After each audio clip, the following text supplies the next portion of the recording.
യുവതിയെ കാറിൽ തട്ടിക്കൊണ്ടുപോയി ബലമായി മദ്യം നൽകിയ ശേഷം പീഡനത്തിനിരയാക്കിയതായി പരാതി. സംഭവത്തിൽ 2 ഓട്ടോറിക്ഷ ഡ്രൈവർമാരെ ചിറ്റാരിക്കാൽ പോലീസ് അറസ്റ്റ് ചെയ്തു.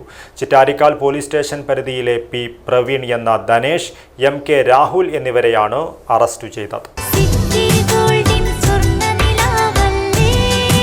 City Gold and Diamonds, Kerala and Karnataka, the glow of purity.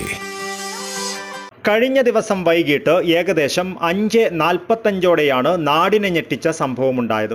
വീട്ടിലേക്ക് പോകുന്നതിനായി വാഹനം കാത്തുനിന്നിരുന്ന 29-കാരിയായ യുവതിയെ ലിഫ്റ്റ് നൽകാമെന്ന് പറഞ്ഞ് പ്രതികളിൽ ഒരാളായ ധനേഷ് കാറിൽ കയറ്റുകയായിരുന്നു.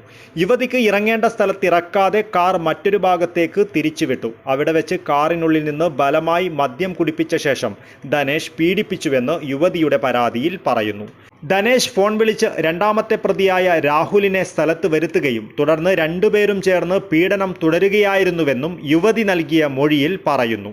യുവതി ശക്തമായി എതിർക്കുകയും ബഹളം വെച്ചതോടെയും പ്രതികൾ രാത്രി 7 മണിയോടെ റോഡിൽ ഇറക്കിവിട്ട് രക്ഷപ്പെടുകയായിരുന്നു.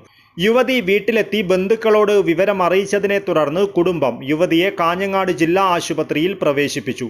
ആശുപത്രിയിൽ വെച്ച് നടത്തിയ മെഡിക്കൽ പരിശോധനയ്ക്കും മൊഴിയെടുക്കലിനും ശേഷം ചിറ്റാരിക്കാൽ പോലീസ് കേസെടുക്കുകയായിരുന്നു. തുടർന്ന് നടത്തിയ അന്വേഷണത്തിലാണ് ഈ 2 ഓട്ടോറിക്ഷ ഡ്രൈവർമാരെയും അറസ്റ്റ് ചെയ്തത്. കാറും പോലീസ് കസ്റ്റഡിയിലെടുത്തു. ചിറ്റാരിക്കാൽ CI A അനിൽകുമാറിന്റെ നേതൃത്വത്തിലായിരുന്നു പ്രതികളെ അറസ്റ്റ് ചെയ്തത്. ഇവരെ ഹൊസ്ദുർഗ് കോടതിയിൽ ഹാജരാക്കിയ ശേഷം റിമാൻഡ് ചെയ്തു.